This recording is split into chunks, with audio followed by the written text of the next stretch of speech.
नमस्कार. नमस्कार.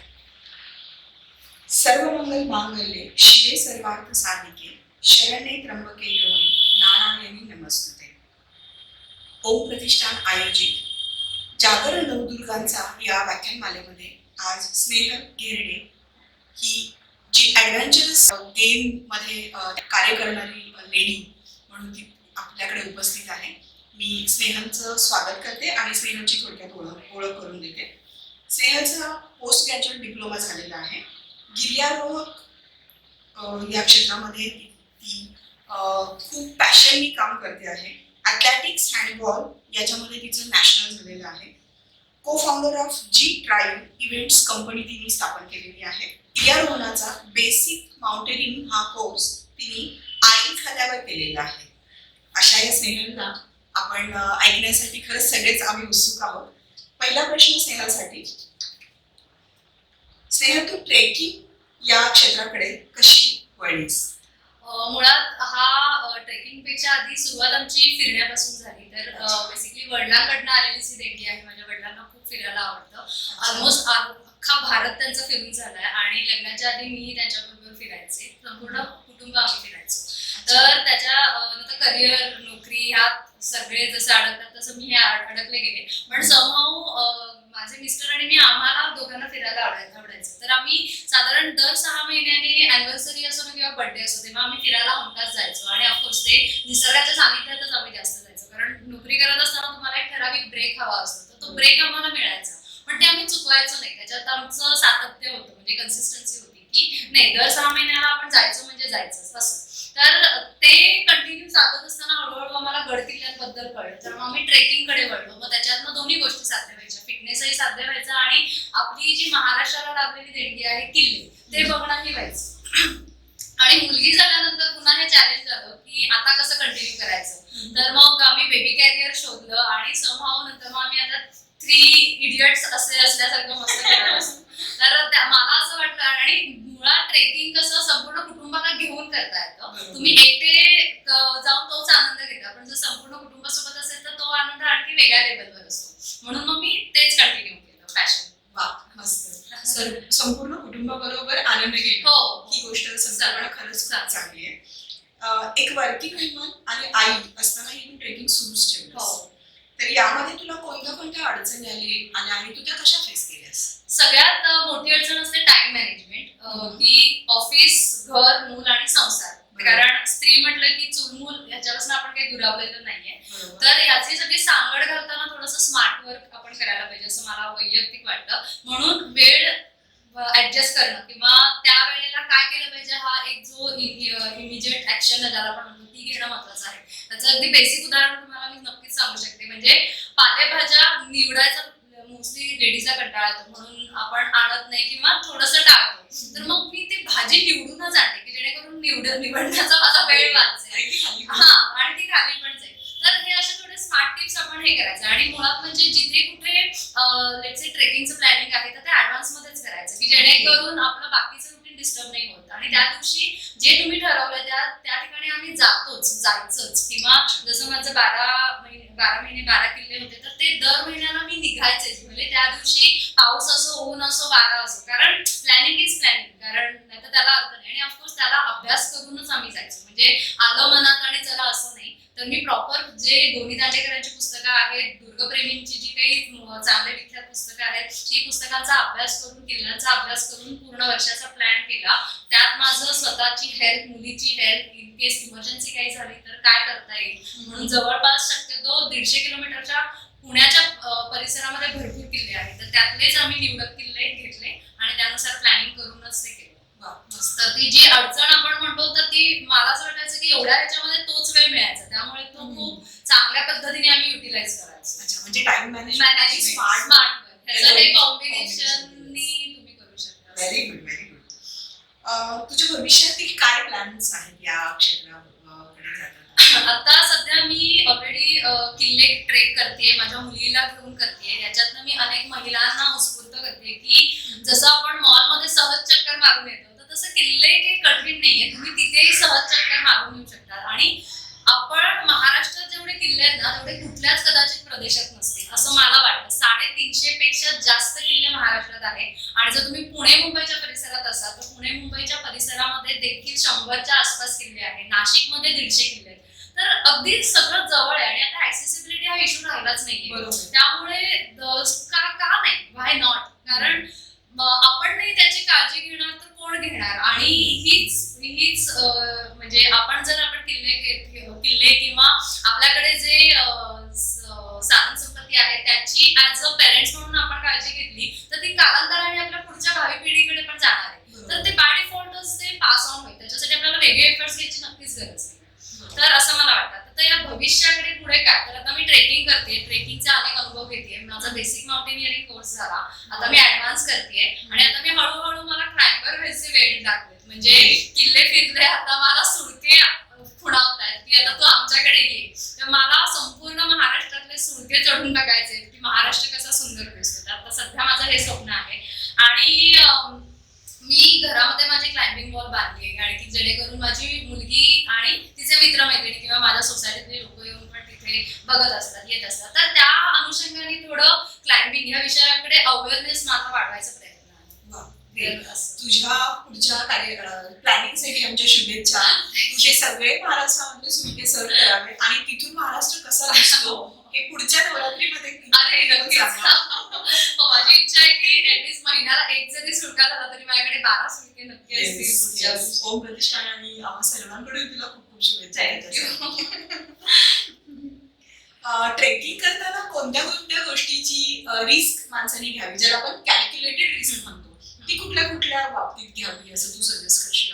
Calculated risk म्हणण्यापेक्षा काळजीच एकंदर घेतली पाहिजे. कारण जेवढे गड किल्ले किंवा सह्याद्रीचा एकंदर परिसर तसा दुर्गम आहे. तर मुळात म्हणजे पाणी.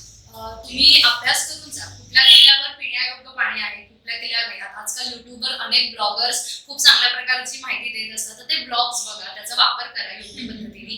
आणि पाणी, अन्न आणि सगळ्यात इम्पॉर्टंट म्हणजे तुम्ही तिथे अडकला तर तिथल्या रेस्क्यू टीमचा किंवा पोलीस स्टेशनचा तुमच्याकडे कॉन्टॅक्ट नंबर असणं गरजेचं आहे. तुम्ही जिथे जात असाल तिथे घरातल्यांना सांगून जा मी ह्या ठिकाणी चालले किंवा नंबर द्या तुम्ही त्यांच्या सोबत चालले, की जेणेकरून काही अडीअडचण किंवा अतिप्रसंग आल्यावर तुमच्या घरी आणि तुम्ही जिथे चालले तिथे माहिती पाहिजे की ही लोक इतकी मुलं ह्या वाजता गेलेली आणि आली नाही वगैरे. कारण अनेक असे प्रसंग होतात. तर हीच ती रिस्क आहे, दुसरी काही वेगळी नाही. आणि तुम्ही जेव्हा काही क्लाइम्बिंग वगैरेला जात असाल तेव्हा तुमचे इक्विपमेंट्स वगैरे नीट व्यवस्थित बघून जा, घेऊन जा. आणि जे ह्या क्षेत्रात ऑलरेडी अनेक वर्ष काम करतात त्यांच्यासोबत जा, ज्यांचा अभ्यास झालेला आहे, ज्यांचा अनुभव आहे क्षेत्रामध्ये, त्या एक्सपिरियन्स लोकांबरोबर जा आणि खरा आनंद घ्यायला म्हणून जा, ना की मला इंस्टाग्रामवर फोटो टाकायचा ह्याच्यासाठी. म्हणजे माझा अगदी स्पष्ट मेसेज आहे. कारण काय होतं, स्टंट मध्ये आपला जीवही जाऊ शकतो हे अनेक मुलांना नाही कळत आणि मग दुर्घटना घडतात. मला कातळघराचा एक प्रसंग आठवतो. या क्षणी आम्ही कातळघराला गेलो होतो आणि आम्ही असं ऐकलं की तिथे काही लोक फिरायला आत गेली पण ते 3 ते 4 दिवस त्यांना बाहेर कसं यायचंच कळलं, मार्ग चुकलेले. तर तू जे म्हणतेस की तिथल्या प्रॉपर टीमला आपण सांगणं किंवा रेस्क्यू टीमचे कॉन्टॅक्ट आधीच करून घेणे खूप इम्पॉर्टंट आहे. एवढ्या म्हणजे या बेसिक गोष्टींची आपण काळजी घेतली तर काहीच. अच्छा ओके. आतापर्यंतच्या ट्रेक मध्ये एखादा थरारक थ्रिलिंग म्हणजे अंगावर शहारा येईल असा काही प्रसंग तू सांगशील? थरारक नाही म्हणता येणार, पण मी ज्याच्यातून शिकले तो किंवा ज्या प्रसंगाने मला शिकवण दिली, माझे डोळे उघडले, तो मी तुम्हाला नक्कीच सांगते. राजमाचीचा ट्रेक हा माझ्या आयुष्याला एक कलाटणी देणारा विषय ठरला किंवा प्रसंग होता. जनरली ट्रेकला जाताना मी माझी फॅमिली नेहमी सोबत असते, पण त्या दिवशी मी, माझी मुलगी आणि माझे काही निवडक मित्र आम्ही असेच गेलो होतो. आणि नाईट ट्रेक होता, कारण मे महिना होता. सकाळी मुलीला घेऊन ट्रेक करणं उन्हामुळे मला शक्य नव्हतं. तर त्या दिवशी 5 किलोमीटर माझा ट्रेक झाला आणि 5 किलोमीटर ट्रेक राहिला होता. आणि त्या मध्य रस्त्यामध्ये माझा पाय एवढा बेकार मुडपला गेला आणि अँकल ट्विस्ट ज्याला आपण म्हणतो, आणि प्रचंड सूज आली त्याला. तर त्यावेळेला प्रसंग असा होता की मला धड पुढे जाता येत नव्हतं आणि मागे जाता येत नव्हतं. तर म्हणजे आई म्हणून तर मला काही करता येत नव्हतं, पण स्वतःसाठी पण काही करता येत नव्हतं. म्हणजे मी त्या क्षणी मला जाणवलं की मला फर्स्ट एडचं नॉलेज नाही. ही माझी सगळ्यात मोठी चूक होती. आणि अशा चुकी किंवा या गैरसमजुतीमध्ये की मी चालू शकते म्हणजे मी ट्रेक करू शकते, तर ह्याच्यात मी ऑलरेडी 5-6 किल्ले गेले होते. आता तो जो प्रसंग झाला तो आय ओपनर होता, म्हणजे माझं ज्याने डोळे उघडले की मला या गोष्टीचं नॉलेज नाहीये, कारण माझा आता पाय मोडलाय आणि मी काहीच नाही करू शकत आहे. तर आणि माझ्यासोबत होते त्यांनाही याचं नॉलेज नव्हतं की फर्स्ट एड, कारण म्हणजे तो पाय मोडला नव्हता माझा, पण शिर सुजल्यामुळे चालता येत नव्हतं, मुरगळला होता.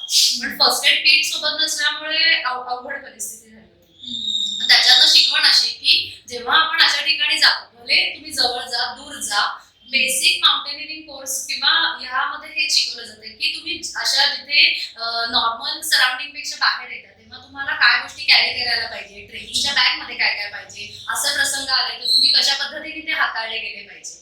तर हे सगळी शिकवण, तर तो मी प्रसंग ऑलमोस्ट मी सगळ्यांबरोबर शेअर करते. आणि मी हेही सांगते की अशा चुका होतात तर ह्याच्यातून आपण नक्कीच शिकलं पाहिजे. आणि येस, आय ऍक्सेप्टेड की नाही, याच्या पुढे मी जेव्हा कुठेही जाते तेव्हा माझ्या बॅगमध्ये ह्या बेसिक सगळ्या गोष्टी असतात, कारण माझी मुलगी असते, परिवार असतो. ठीक आहे, तसं काही मला नाही झालं दॅट्स ओके, पण रस्त्यात कोणाला झालं तर ऍटलीस्ट मी तेवढी एबल पाहिजे की मी दुसऱ्यालाही मदत करू शकते. मग त्या प्रसंगाला तुला असं वाटलं का की मुलीबरोबर मी ट्रेकिंग करते ही गोष्ट माझी चुकीची आहे, आता माझ्यामुळे कदाचित माझ्या चिमुकलीचा पण जीव धोक्यात आला, असं काही वाटलं? तसं नाही, ते ह्याच्यासाठी वाटलं की आता ही रडायला लागली होती तर हिला आता कसं सांभाळणार. तर याच्यातनं शिकवण अशी आहे की एकतर एकट्याने ट्रेक करायचं नाही, सोबत कोणीतरी असलंच पाहिजे. म्हणजे मित्रमैत्रिणी, सगळ्यात महत्वाचं म्हणजे अजून एक विश्वासू व्यक्ती की ज्याच्यावर तुम्ही सहज विश्वास ठेवू शकता अशी. तर तो विषय असा होता की मी माझ्या मुलीला कोणाकडे देऊ शकत नव्हते का, किंवा जा तू पुढे घेऊन जा बाबा तिला, असंही कोणी नव्हतं. तर आपल्या व्यक्ती म्हणजे जी विश्वासू मुलगी आहे, म्हणजे जनरली तुम्ही जेव्हा लहान मुलांसोबत ट्रेक करता तेव्हा ही काळजी नक्कीच घेतली पाहिजे की घरातलं कोणीतरी अजून एक व्यक्ती सोबत असावा. अच्छा, म्हणजे सामूहिक ट्रेक साधन केला पाहिजे. वैयक्तिकरित्या करत असेल तर तू एकटी, पण बाळाला घेऊन जेव्हा जाशील तेव्हा तू सामूहिकच असलं पाहिजे. आणि ही रिस्क तर खरंच कोणी घेऊच नका, कारण बेसिकली ऍडव्हेंचर स्पोर्ट्स मध्ये कुठलंही असू दे, ही इट्स अ टीम ऍक्टिव्हिटी, हे इंडिव्हिज्युअल करण्यासारखं नाहीच. तर त्यामुळे तुम्ही त्याच्याकडे टीम वर्क तरच ते सक्सेसफुल होतात. म्हणून मोठे मोठे एक्सपिडिशन पण कोणी एकटाच जनरली करणार नाही, खूपच प्रो लोक असतात किंवा एक्सपर्ट असतात ते करतात, पण त्याच्यात त्यांनी 15-15 वर्ष 20 वर्ष तेवढे स्किल डेव्हलप केलेले असतात. पण आपण जे सर्वसामान्य आहोत तर त्यांनी टीमला घेऊनच जावं, because adventure, trekking, hiking, climbing हे सगळे टीम वर्क वाले गोष्टी आहेत, त्यामुळे टीम पाहिजे.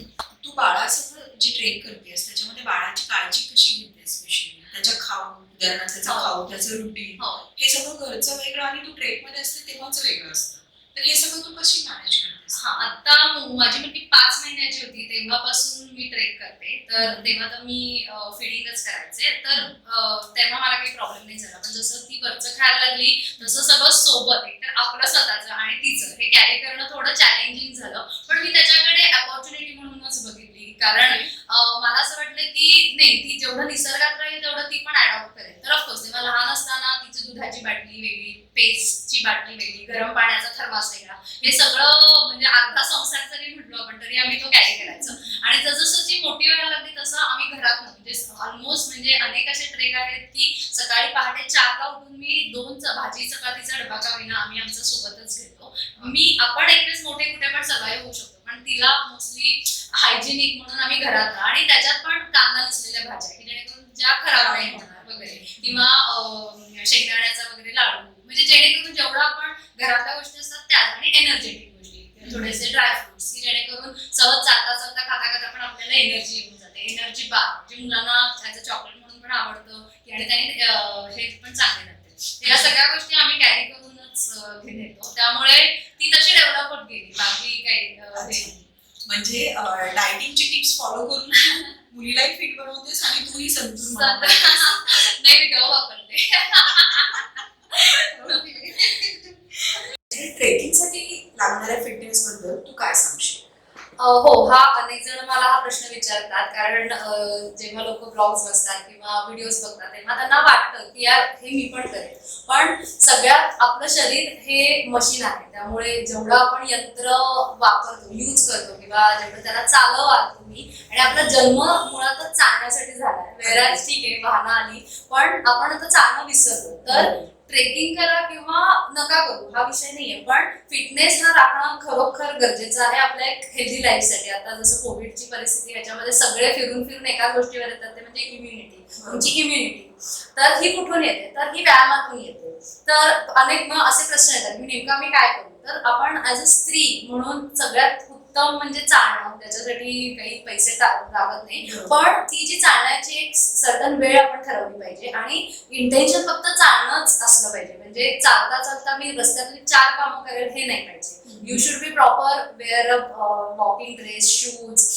हेडफोन घाला वगैरे जे तुम्हाला हवं, पण मी त्या 1 तास चालायलाच देते. आणि त्याच्यानंतर अंगातली जी चिकाटी किंवा जे आपण म्हणतो फ्लेक्झिबिलिटी, त्याच्यासाठी उत्तम म्हणजे सूर्यनमस्कार. तर ह्या 2 गोष्टीचे ताळमेळ तुम्ही घातलात तर नक्कीच ना तुम्हाला फिटनेस राहतो. आणि चालायचे किती? तर साधारण 45 मिनिटांमध्ये 4 ते 5 किलोमीटर एवढा स्पीड आपला असला पाहिजे. आणि एवढं सर्वसामान्यांनी देखील एवढं चालता आलंच पाहिजे. जर तुम्ही रोज एवढं चालत असाल तर तुम्हाला कुठलाही गड किल्ला सर करायला त्रास होणार नाही. कारण आपले जेवढे महाराष्ट्रातले किल्ले आहेत, कमीत कमी 1 किल्ल्यावर जाऊन यायला साधारण 4 ते 5 तास लागतात. म्हणजे साधारण 12 किलोमीटरच्या आसपास हे ट्रेक असतात, ऍव्हरेज ट्रेक. तर एवढं जर तुम्हाला करायची इच्छा असेल तर तुमचा फिटनेस हे म्हणता येणार, पण अंगामध्ये ती फ्लेक्झिबिलिटी तेवढी असावी की तुम्ही 4 ते 5 तास चालू शकाल. तर हे एका दिवसात नाही होणार. तर त्याच्यासाठी रोज थोडं थोडं 4 किलोमीटर 5 किलोमीटर चालणं अपेक्षित आहे. अच्छा, म्हणजे तू सुद्धा रोज आज फिटनेस करतेस की अजून काही वेगळं? नाही, जसं मी क्लाइम्बिंग कडे वळते तर ऑफकोर्स थोडंसं हाय ग्रेड मध्ये करते. तर मग त्याच्यामध्ये रिपिटेशन्स आहेत, दोरीच्या उड्या मारणं आहे, 500-500चे सेट्स आहेत, सिटअप्स, पुशअप्स यासारख्या गोष्टी आहेत. कारण मसल स्ट्रेंथनिंग पण तेवढीच गरजेचं आहे जेव्हा तुम्हाला क्लाइम्बिंग कडे जेव्हा तुम्ही वळत असतात. आणि आपला कोरचा जो एरिया आहे ती स्ट्रेंथनिंग, तर ह्या सगळ्यांचा प्रॉपर संगम असणं गरजेचं आहे. आणि कधी कधी क्लाइम्बिंग म्हणजे ह्या सगळ्या गोष्टीचा कंटाळा, सायकलिंग आहे, रनिंग आहे, स्वानंदी म्हणजे माझी मुलगी ती सायकल घेऊन पळत असते, मी तिच्या मागे घेऊन पळत असते, असं पण आम्ही होतो. तर ते हसत खेळत पण एक छान व्यायाम होऊन जातो आमचा. निसर्गामध्ये भटकंती सुरू करण्याच्या अगोदरची स्नेहल आणि 1 वर्षाचा तू एका महिन्यामध्ये 1 ट्रेक अशा पद्धतीने केलं असं, तर त्या 1 वर्षामध्ये या टाईपच्या ट्रेकनी तुझ्या व्यक्तिमत्वामध्ये आधीची स्नेहल काही बदलली आहे का, असं काही वाटलं का तुला? मी शाळेपासूनच फिटनेसमध्ये म्हणजे 5वी पासूनच आम्ही व्हॉलीबॉल खेळायचो, मैदानी खेळ. त्यामुळे टीम गेम आणि टीम गेम मध्ये विनिंग किंवा हार जीत हे पचवण्याची गोष्ट ही शाळेपासूनच आली. आधी जेव्हा आपण आई होतो किंवा आपल्यावर जबाबदारी वाढत जातात, तेव्हा एक मेंटली स्ट्रेस वाढत असतो आपला, न कळत का होईना या गोष्टी वाढत असतात. तर निसर्ग हा थोडा एक रिलीफ देणारा गोष्ट आहे. आणि सगळ्यात महत्वाचं म्हणजे जेव्हा आपण निसर्गात असतो तेव्हा नेटवर्क नसतं, त्यामुळे आपल्याला कोणी डिस्टर्ब करत नाही आणि आपण आपल्या त्या नादात असतो, धुंदीत असतो, त्यामुळे आपण असतो. तर मला असं वाटतं की मी जेव्हा ट्रेकिंगला जाते तेव्हा मला ते एक मेडिटेशन सारखं वाटतं, जिथे आपण आपल्यासोबत असतो. तर हा एक माझ्यात बदल झालाय. त्यामुळे आता ठीक आहे कोविड चालू आहे, पण जेव्हा मला वाटतं की नाही मला खूप कामाचा स्ट्रेस झालाय किंवा समहाऊ आय नीड ब्रेक, तर मी तेव्हा निसर्गात जाते किंवा ट्रेकला जाते. तर आता बदल तुम्ही मला विचारता, तर त्याचं माझ्याकडे उत्तर असं आहे की माझ्यात चिकाटी जास्त वाढली एक आहे, कारण मला माझं ध्येय दिसते, मला त्या टोकावर पोहोचायचंय आणि माझ्या मुलीला घेऊन पोहोचायचंय. I have some responsibility. तर ती जबाबदारी माझ्यावर वाढली, त्यामुळे माझ्यातली चिकाटी, जिद्द वाढली आणि शिस्त वाढली. ती कशामुळे? कारण आम्ही दर महिन्याला 1 किल्ला, आता यावर्षी आमचे 2 किल्ले होते, तर जानेवारी फेब्रुवारीचे दोन्ही किल्ले आम्ही टोटल 4 किल्ले केले आणि नंतर मार्च नंतर मी नाही केलं. तर जो प्लॅनिंग आहे ना त्याला स्टिक करायचं. म्हणजे मी ठरवलंय एका महिन्याला 1 किल्ला करायचा, तर ती शिस्त बाळगली गेली आणि ते पूर्ण 12 किल्ले पूर्ण व्हायचं हेच गुपित आहे की ती शिस्तबद्धता त्या उपक्रमामध्ये होती. त्याच्यात ती एक चिकाटी होती, कारण 12 महिन्याचे तसे ऋतू पण आम्ही केले.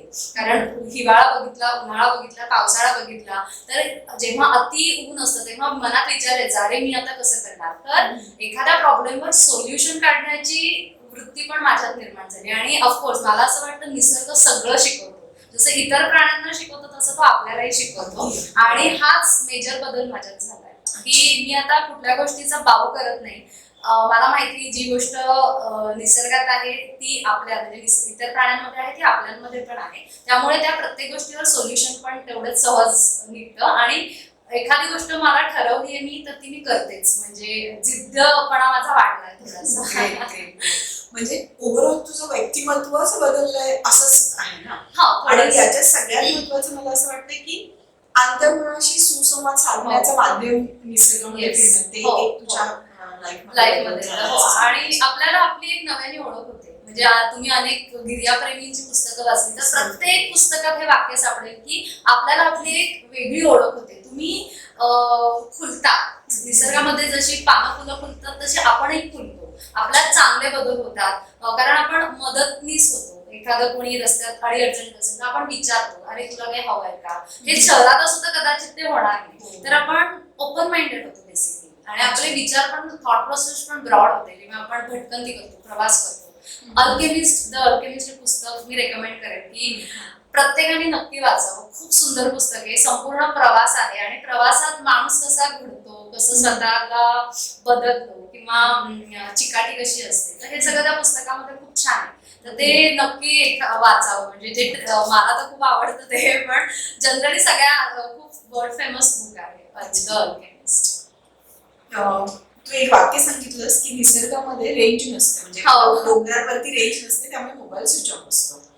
तर आजची जी नवीन पिढी आहे त्या पिढीला तू याच्याबद्दल काय मेसेज देशील? कारण आमचे तासन तास आमच्या घरात आम्ही एकमेकांशी काय बोलतोय हे कळत नाही, पण मोबाईल मात्र म्हणजे जो माणूस माझ्या जवळ आहे त्याच्याशी माझा संवाद संपलाय, पण कुठेतरी दुसरीकडे बाहेर असणाऱ्यांशी माझा संवाद मी कॉन्टॅक्ट करण्याचा जास्त प्रयत्न करते गॅजेटमधून, इलेक्ट्रॉनिक माध्यमातून. तर त्याच्यासाठी तू काय सांगशील? मोबाईलच्या आहारी गेलेल्या व्यसनास लागलेल्या लोकांसाठी तू काय सांगशील? मुळात म्हणजे आपण जेव्हा निसर्गात जातोय तर तेव्हा खरोखर निसर्गाचा आनंद घ्यायला म्हणून जा. तो इतका सुंदर आहे की तुम्ही त्याच्याकडे खरंच डोळसरूपाने बघा.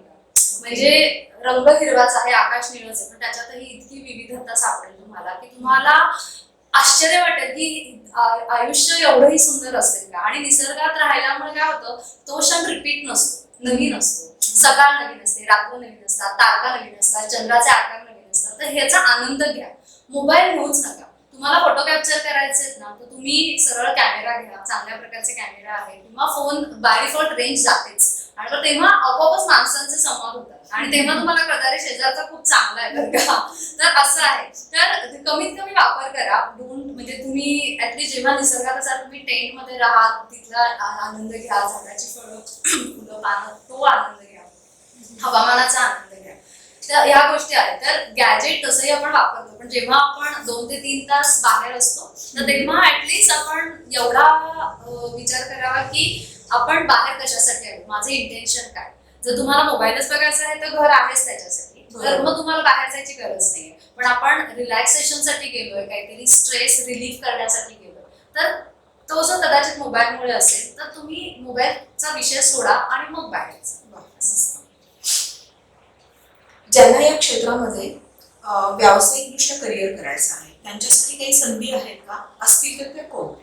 ऑफकोर्स म्हणजे ह्या संधी मलाही माहित नव्हत्या एवढ्या संधी. जेव्हा मी बेसिक माउंटेनिअरिंग कोर्सला गेले तेव्हा माझ्यापेक्षा खूप लहान वयोगटाची मुलं तिथे होती. आणि ऑफकोर्स प्रत्येकाचं स्वप्न हेच होतं की त्यांना ऍडव्हेंचर मध्ये काहीतरी करायचं होतं.